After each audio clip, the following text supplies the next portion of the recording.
why they still attended. A recent survey came out saying that 97% of women have been harassed and nothing's being done. This is a vigil. This is just supposed to be everyone paying their respects. It's a sharing of grief. The Home Secretary, Prissy Patel, has asked the Metropolitan Police for a full report into what happened at the vigil.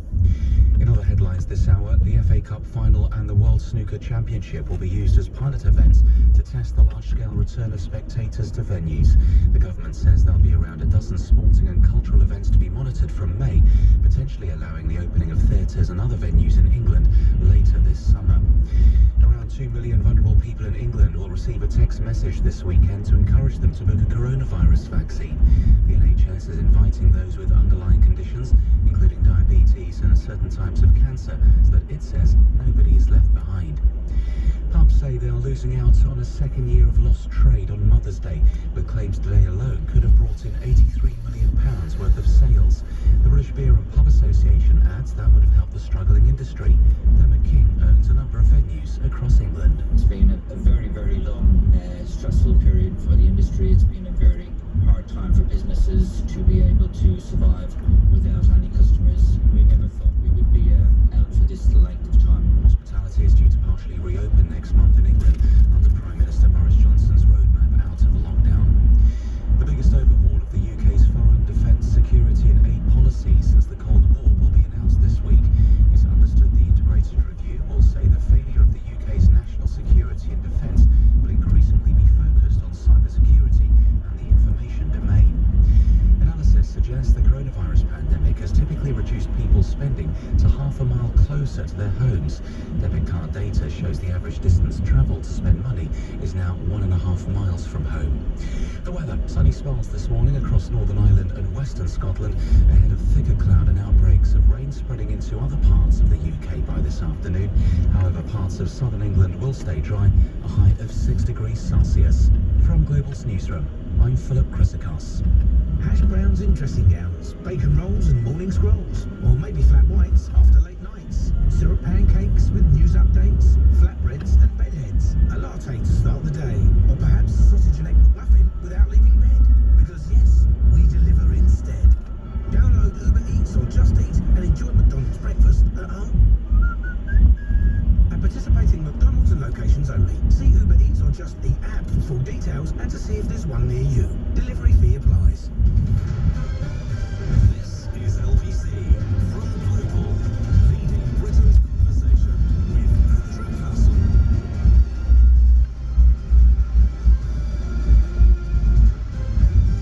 Very good morning to you. How are you? It is 3 minutes past 7 on Sunday morning. It's the 14th of March. Andrew Castle with you here. Now, I was on Clapham Common last night because I wanted to pay my respects to Sarah Everard. I also wanted to pay my respects to I think a movement which is developing, which I think is going to be here for a long time, and which I think is very overdue and necessary. And it's not about, reclaim these streets. It's not about protest. It's not about vigils. It's just demonstrating a commitment to treating people who make up half of our society in a proper, decent way. And I think we've laid a really interesting foundation stone. And that, it's just about looking after women and girls. And that's it. So I was drawn yesterday to Clapham, partly professionally, knowing I was going to do this program, partly because I raised my children. In fact, I taught both the children to ride a bicycle around Clapham Common Bandstand. It's been a central part of our life, Clapham Common, always, our entire family life. So I felt very drawn there. So did my wife, and we went along. When we were asked to move on, we did so. The police very respectfully said, if you wouldn't mind paying your respects and going. And it was like, okay, fine. But all this kicking off stuff, yeah, we saw and heard that as well. And I have to be honest with you, and I'm not one to easily criticise the police. If they hadn't been there, it would not have happened. Promise you.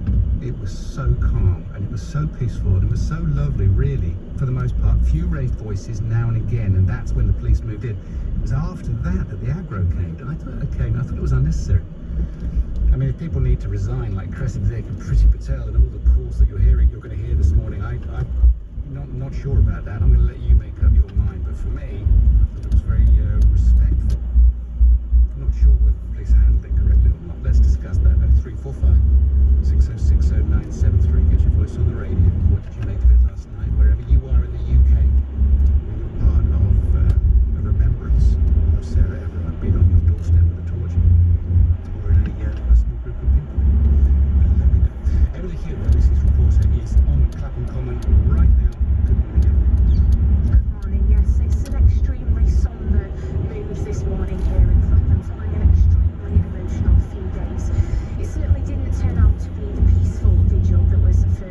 intended.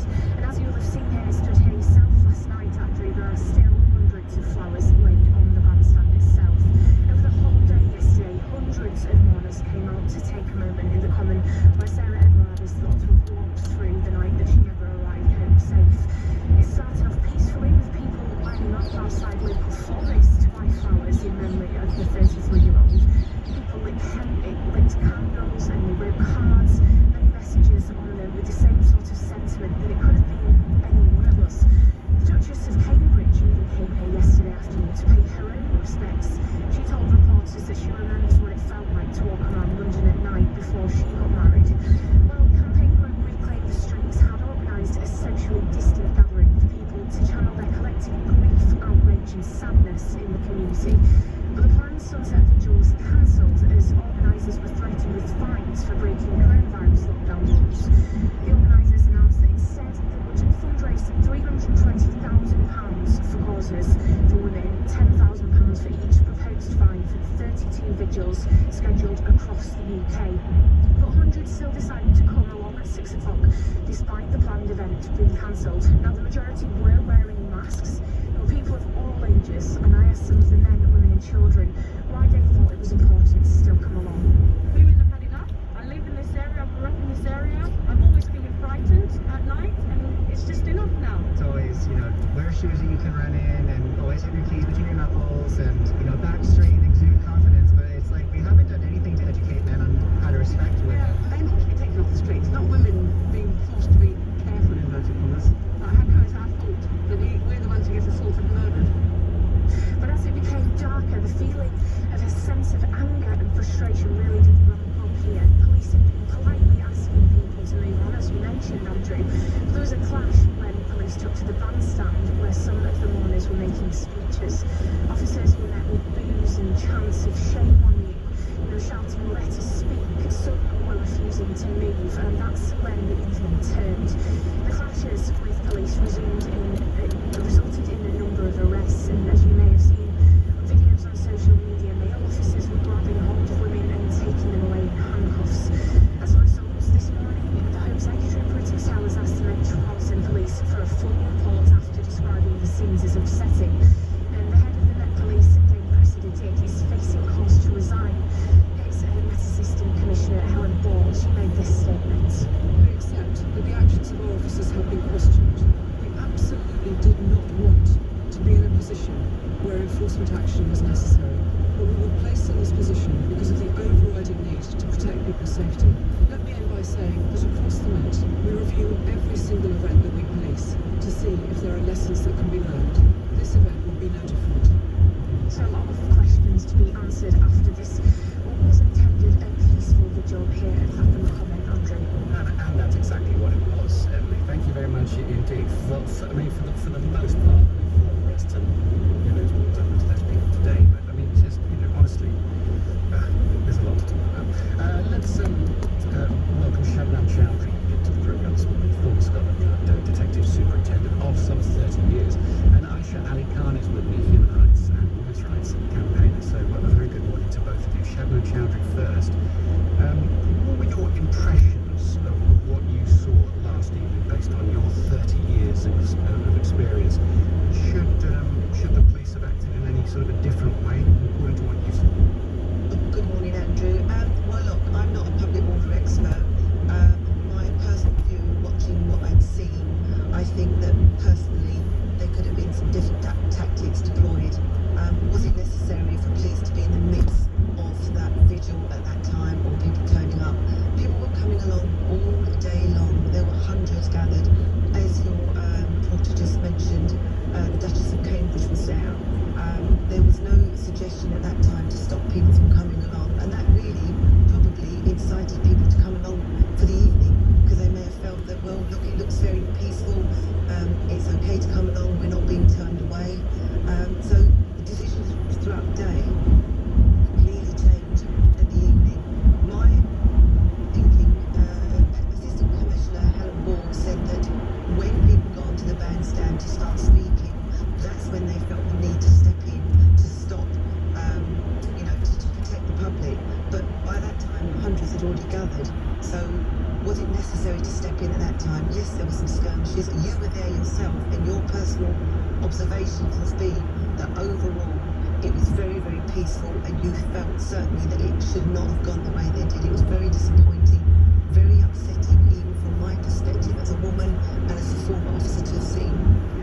Could it have been dealt differently? I think possibly yes. Aisha Ali Khan, good morning to you.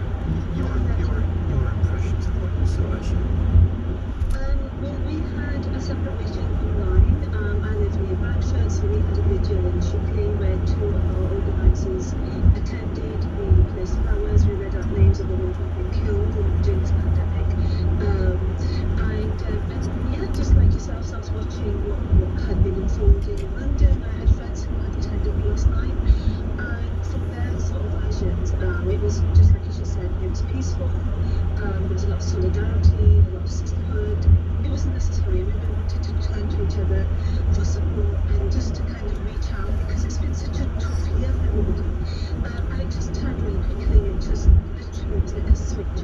And some of the women were left even more traumatized and questioning, not that they needed this anyway because of the police officer arrested in connection with Sarah's disappearance or murder, but it just left them questioning, what is the role of the police today? If they can't protect us, if we do not feel safe, what is going on here? And so yeah, I think Casina Dick has a lot to answer for. There's so many questions now that we need answering, not just for people who live in London, but women up and down the country. Priti Patel, the Home Secretary at Shabnam, has called for a full report after seeing this upsetting footage. The full report that she's calling for will be overseen by the Met Police Commissioner, another woman, Cressida Dick. Can you understand calls for Cressida Dick to consider her position over this? I think some serious questions need to be asked. Who headed that operation? Who made the decisions? What was the tactical deployment on the front line? I feel for the officers. They did what they were instructed to do, and they are bearing the brunt of it. This has not helped public confidence one iota. They came in for quite a lot of stick as well, so whatever they were ordered to do, and Aisha was exactly right in saying there was a moment that it turned when people started talking from the floor of the bandstand. Nobody could hear properly, so they moved forward. Suddenly social distancing was not present, and people kind of just were a little bit too close together. That was the moment someone somewhere flicked the switch and had a word in someone's ear on the ground and said break it up. And that was the moment where a little bit of control was lost, Shabnam. Who would have made that call? Well, that would have been the Gold Command or the Silver operational head who would have made the decision to say, put a stop to this now.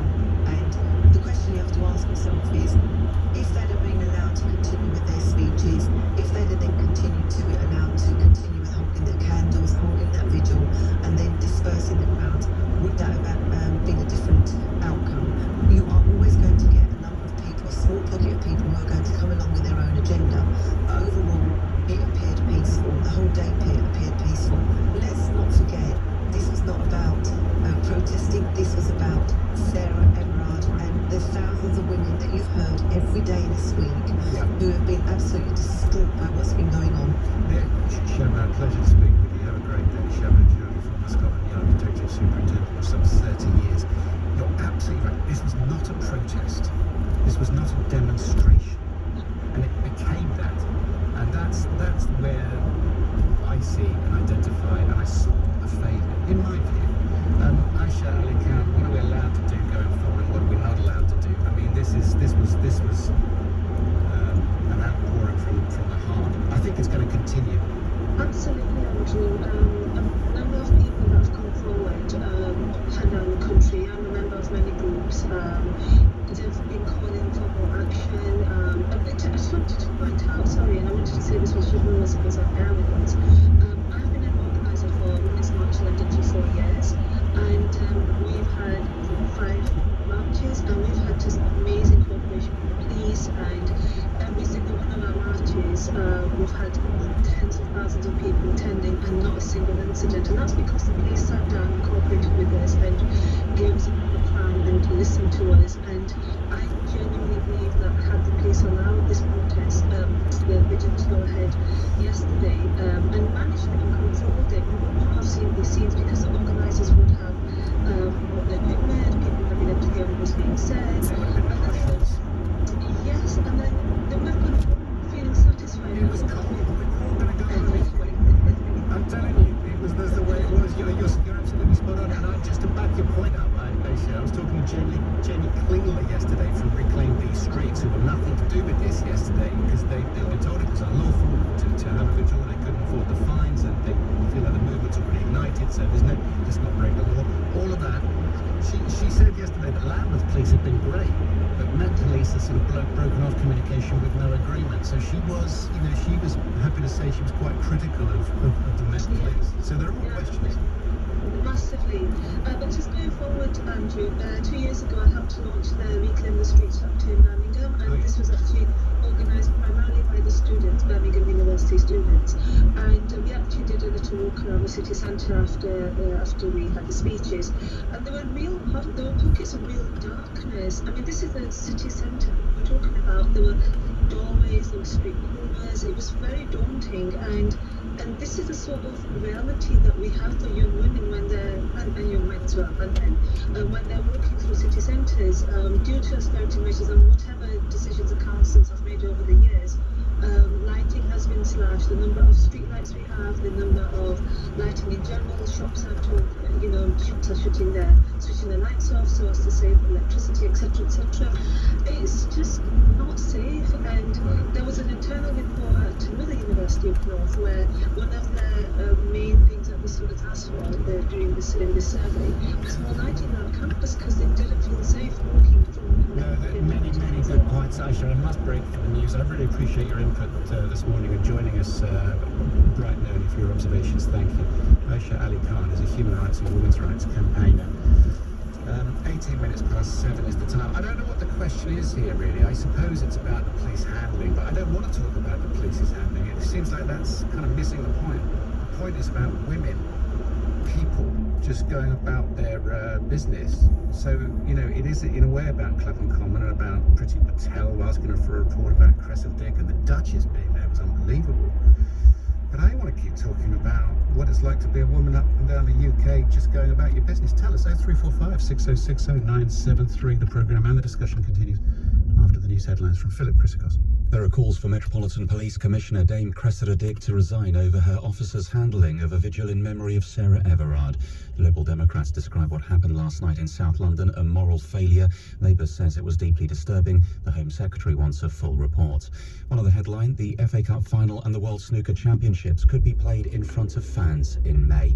The weather, sunny spells across Northern Ireland and Western Scotland, ahead of cloud and rain spreading into other parts of the UK by the afternoon, a high of 6 degrees Celsius.